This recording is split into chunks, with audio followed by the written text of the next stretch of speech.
Welcome to Whiskey is a Journey. My name is Peter Fasciano, and today we are wrapping up my Monday series on rye whiskeys. This is the finale. Today we're going to be taking a look at Masterson's. This is a 10-year-old straight rye whiskey.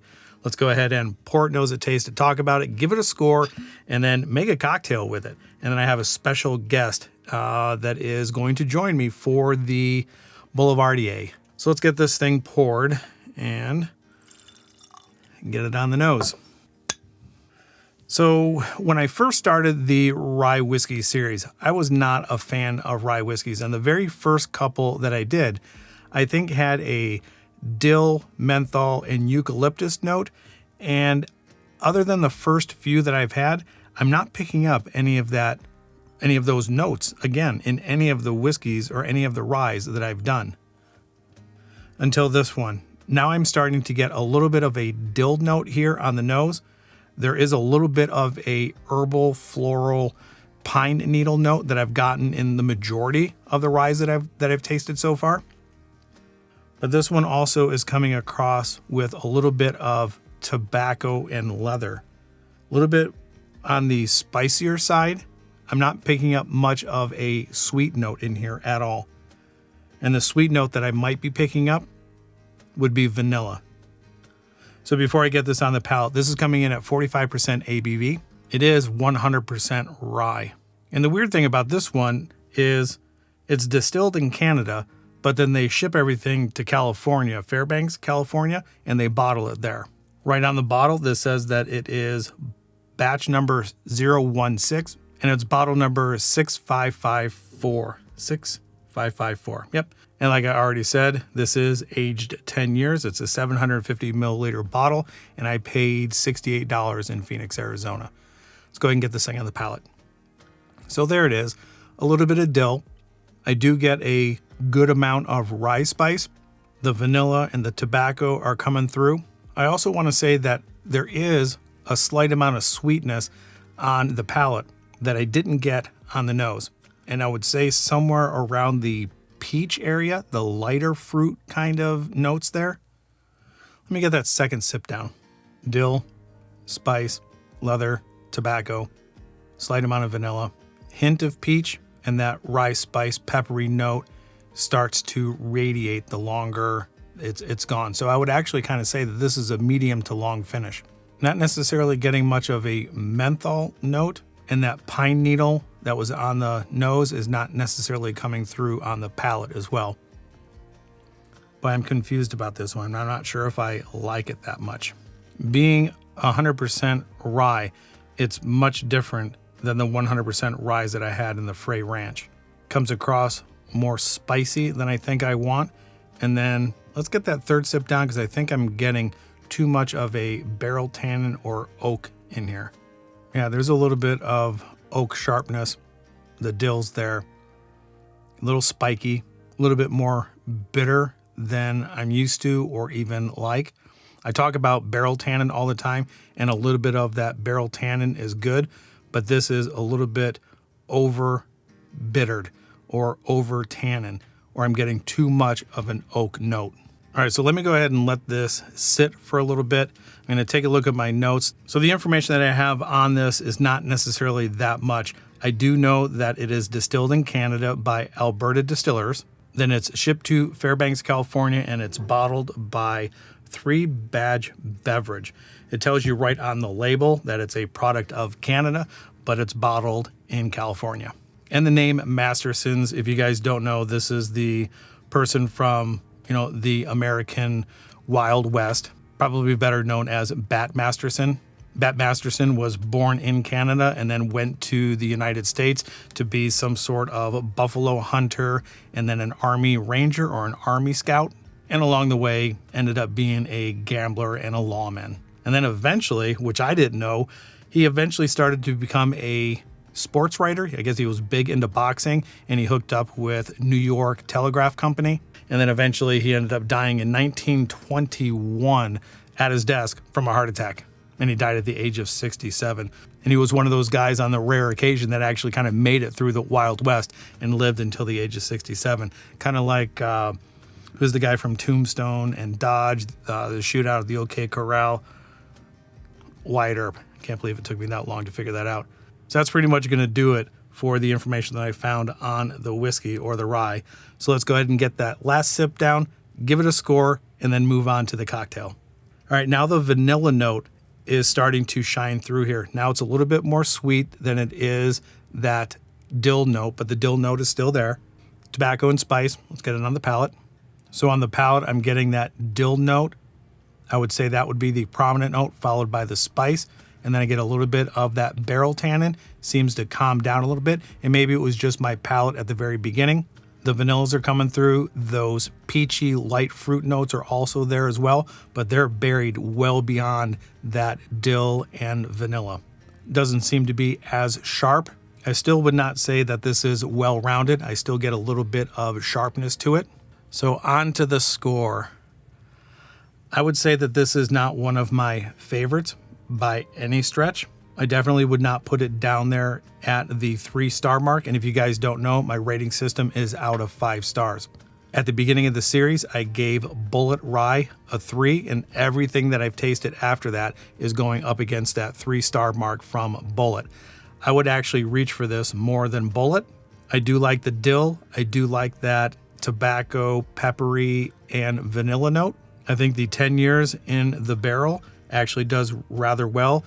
After a couple of sips, that barrel tannin started to calm down a little bit, and I actually kind of like it now. So with that, I am going to give this one 3.35 stars. Not good enough to get 3.5, but definitely a little bit better than 3.25. So there you go, 3.35 stars. I think that's fair for this. I will have to say, let it open up in the glass if you really want to get more out of it. From the first time I smelled it to just now, it smells much better now than it did. And this video is probably taking me about 30 minutes with all the takes and the pauses and the redoing of stuff. That's kind of the beauty of editing. It also allows me a little bit more time with the whiskey that you guys don't necessarily see because of all the edits. And that time does allow this to open up. And I think this is definitely going to benefit with opening up. So pour it if you end up having it, let it rest for a little bit, and then go into it. All right, so that's pretty much all I have to say for the Masterson's 10-year straight rye whiskey. And by the time this is published, this is coming out on Monday, I will have hit my 2,000 subscriber mark. So thank you guys very much for supporting the channel. Do all those things that YouTubers ask you to do. Like, subscribe, share, comment down below if you are familiar with Masterson's. Let me know what you guys thought about this rye series. And I am going to move on to Irish single pot still whiskeys from this point forward on Mondays. So be ready for that. Turn that bell notification on because I go live with videos every Monday, Wednesday, and Friday. Enough blabbering. Let's go ahead and get on to the Boulevardier and my friend Lynn. And if you stick around for a little bit longer after the cocktail is made, there's a little bit of some extras for you. All right, we got everything set up, and I have my friend Lynn. Lynn is here because my sister has tapped out. She didn't want to drink the Boulevardier, so I invited somebody back. She was the creeper in the back, kind of like leaning over our shoulders wanting to drink the... I was invited. Was it the Manhattan? It was the Manhattan. The It Manhattan. was delicious. So instead of having her stand behind, we I got thought a chair. we'd give her the co-pilot seat this time. I'm so excited. So- I can't wait. So what we're going to end up doing today is making the Boulevardier. And there's really a simple drink. There's 3 ingredients. There's the rye whiskey, but I believe the recipe calls for like bourbon. But since this is going to be our final episode in my rye series, I thought we would just cap this drink off with a rye. Okay, I think that makes sense. I get to be in the finale. Yeah, this is Kind the of a big finale deal. for the rye whiskeys. So we are going to be doing the Masterson 10-year-old rye. And just like always, I'm going to do a double recipe, but the single recipe is going to be in the description below. So it's 1.5 ounces. So you're good at math, right? So that's 3 ounces, right? So just like most of the time, drinks and whiskey revolve around stories. So as I'm going through this, you have a pretty good story about the Boulevardier. I do. It's so in 2017, I was in Denver, and it was early April. There was supposed to be a snowstorm, and I was staying downtown, and everybody was saying, you're going to get snowed in. It's going to be your thing. So go out and get all of your staples. So I was walking to the store to go get all my staples, coffee creamer, the things you need. And then it started to sleet, like sideways sleet. And so I slipped into a bar, and I slipped into the first bar that had a baseball game on. Happened to be the Star Bar in Denver. Compari, and I think this is why we don't like this. So Compari has that grapefruity pith of a citrus that I don't particularly care for. It's bitter. It's delicious. So 3/4 of an ounce, so it's 1.5 ounces. If you drink Compari on ice, also delicious. Okay, so anyway, so I go to this bar, and I had been thinking about drinks. If I go to a bar, what could I order that would stump the bartender? Because I had become friends with some of the bartenders in Denver. So I ordered a Negroni. And this bartender that I had become friends with, he said, okay. And I thought I was going to stump him. Like he was going to have to double check on like a recipe book or something. But he was not even phased. He was like, okay, I'll make you a Negroni. So I tasted it and I was like, oh, it's good. It was good. I liked it. But he's like, but I know you like brown spirits, especially when it's cold outside. So I've got something and you're going to like it better. And I was like, you don't know me. Oh, he knew me because he made me a Boulevardier. And it was life-changing. It's officially my favorite drink.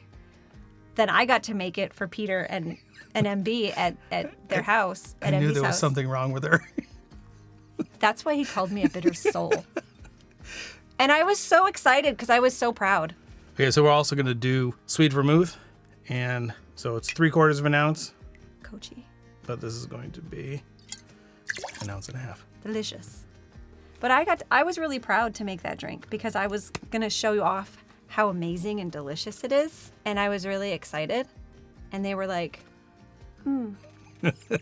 yeah. It didn't go over very well. But like I had mentioned before, with whiskeys, if you don't like something, keep trying it. Because every opportunity that you have to taste something, you might get something different out of it. And eventually, you might learn to like it. I'm hoping you love this one. Okay. This is legitimately my favorite drink in the whole world. So we're going to serve this in a chilled glass. And we're going to be using a Nick and Nora. So if you guys are following along and you would like to make this drink and you have a fancy glass, go ahead and get those into the freezer. Oh, we're also going to flame this with an orange. I am 1 for 2 with flaming. Mm-hmm. There you go. Thank you, gorgeous. Welcome.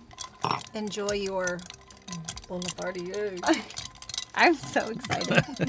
And it's graduation I am not week. excited. I'm excited that you're here. Thank you. But I'm not a black soul. We'll see if the drink sits right with me on this one. All right, let's see if I can pour this correct. It's so pretty. Isn't it It already? is. That's why I wore the red shirt, because I knew this was kind of a red drink. You got to match, right? I guess so. I didn't get the memo. I definitely didn't dress up. It's okay. I just came for the alcohol. And the company. Yeah. All right, so flaming. Set this thing on fire. So what does the flaming do? It's just for the I think it flames the oils over the top, and I think it gives it a little bit of a different... Ooh, fancy. Nobody in the comments told you what it's for? That one was a little good. That one was really good. The Boulevardier. Am I even pronouncing that right? I think so. That's how I say it. Cheers. Cheers. I can still smell the burning. It smells like burning. might be that one. Oh my gosh, it's like already just orange and citrus. Right, I do smell a lot of the citrus, and I don't know if it's just because this is here, but no, it's there. Drink. The citrus is there. Okay. How do you not love that? It's smooth. I think it makes me look like an adult. Like when you go to a bar and you order a Boulevardier, I'll take a Boulevardier, please. This is like the Manhattan to make you feel powerful, like a power suit. No, that one made me legit feel like. Okay. Actually, I went on a work trip a couple of weeks ago. We went to Nashville and I ordered a Manhattan. It just makes me feel legit. Like, Okay. I'll take a Manhattan. Like, yeah, I know what that is. So I got to tell you, this drink for me hits in layers. On the nose, right as you're bringing it up to drink it, it smells fantastic. And then the very second it hits your palate, I get hit with sweetness and citrus, which is amazing. And then it immediately flips to bitter. Goes bitter. Mm-hmm. Yeah. after you swallow it. And Even the bitter before I like swallow lingers it. on the back of my teeth. It lingers in that. But I like bitter things. I like my scents, like when I wear perfumes, I like things like ginger and grapefruit and citrus. When I clean and teas, I like bitter. I like citrus. I think it's clean. Second sip, same exact thing. I do get hit with citrus, which is amazing. And then the initial sweetness, when it hits the front of the palate, is fantastic. And then on the swallowing, that's when it turns bitter. And the exhale. Let's try the exhale. It's fancy. So what do you think? I think each time that I've had this, I like it more, which is not saying much because when I first had it, You hated it. I hated it. The second time, I didn't hate it as much. And the third time, Do you think it's because it's with rye? Because I don't taste the no, I difference. think it's absolutely 100% that bitter. The Campari. Yeah, it has to be the Compari. I think it almost has to be. Well, And so I was on another work trip last year in Fort Lauderdale, and I ordered Campari on the rocks. And my friend who grew up in Bermuda, he said, that's a no. 100% it's the Compari. Oh, Big no. Well, then you'll never. oh no. He said that No, no, that's no. an aphrodisiac. Nothing's getting hard. So, all right. I think it's delicious. All right. Now you know what to get me for Christmas. Hey, as long as you know, or as long as you think it's delicious, that's all that matters. Thanks. So cheers. Enjoy your journey. We'll talk to you guys next time. And thank you for being the, what do we call it? The closer. Bringing in the closer for the end of the series. That's a baseball reference. Well done, Peter. Yeah. Thinking on the fly. I like it. All right. I love it. Cheers one last time. Cheers.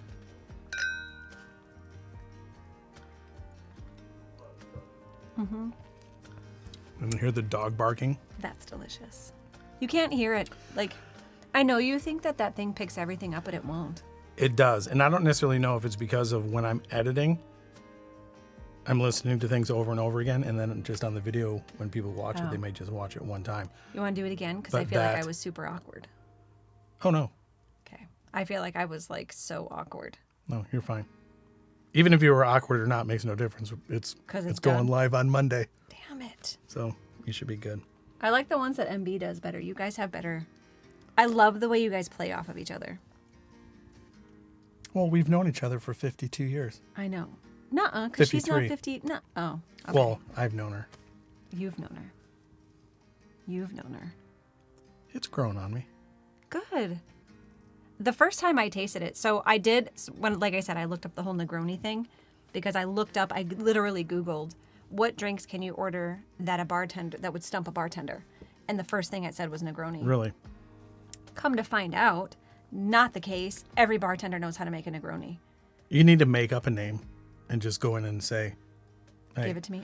Mary Bridget and I made up the name of the drink last time. What'd you guys call the it? NB. Because What she is that didn't one? want the dry vermouth. Yeah, And in so the she wanted Brooklyn. right. So she wanted to replace it with sweet vermouth. Did it make a difference? We didn't try it. Well, she's here. I know she is. I mean, we've got the stuff. You think? Take your pick. You know, this might actually be growing on me because of that grapefruit bitterness, and I do like grapefruit. But maybe, I think it mellows it out. yeah, maybe I do kind of like it. Well, I like you more. Thanks. Hey. Well, look how much I'm drinking it. Maybe that's why it's growing on you. Because you're a couple sips in.